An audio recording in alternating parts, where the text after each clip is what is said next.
I'm joined here today with Peter Quinlan, who's a meteorologist with Global News Saskatoon. So spring is officially here. That happened a little while back in March, but now the weather's starting to catch up with that. Can we expect that long term, Peter? We're going to see this really warm weather linger right into the foreseeable future, actually, Lane, and we're talking daytime highs into those teens. It's going to be pretty fantastic all around. We will see a slight cool down over the weekend as those daytime highs get down toward lower double digits on Saturday. That's still not too bad, and then maybe sneaking into single digits, but just briefly on Sunday, and we're still talking 9 degrees.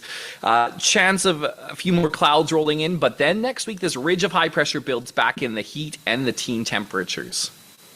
So you know the classic saying, of course, April showers bring May flowers. Can we expect a lot of rain in this kind of earlier part of spring and maybe even into the summer some more? Unfortunately, we don't have major moisture in the foreseeable future.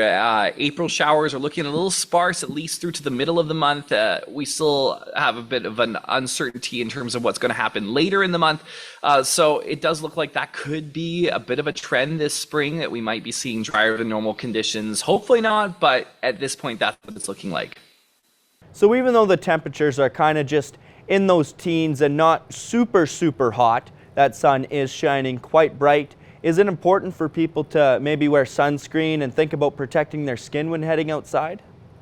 Yeah, so as the sun gets higher in the sky in the spring season, it's often something we don't think about when it's still cooler outside, but we do need to make sure we are putting on sunscreen. If you're out for any length of time, we're still looking at UV indexes around a 4, which is moderate, and even up to 6 at times. So that means your skin can burn in about half an hour. So especially as we get toward those longer days where the sun is more overhead, more direct, UV damage is a real concern, and you want to make sure you're putting on sunscreen. All right, and what kind of summer can we expect? It does look like the overall trend in terms of our seasonal forecast models, which you should take with a grain of salt. There is a degree of uncertainty with them. But at this point, they are showing warmer and drier than normal conditions for the Midwest region around Lloydminster into the Lakeland as well. That will be the overall trend that we are anticipating. That doesn't mean there'll still be some cooler and wetter days, but that's kind of what we're looking at in terms of a prognosis from spring right through into summer. All right, Peter, just one last question for you. You did mention that we maybe won't be getting the amount of rain that most farmers want to see. How's that going to affect the growing season that we have here in Saskatchewan and Alberta? Yeah, it could be a pretty dry growing season, so keep that in mind. We have seen most of that snow melting in many areas quite rapidly at this point, so we are really going to need some spring moisture to help make up for a bit of a moisture deficit.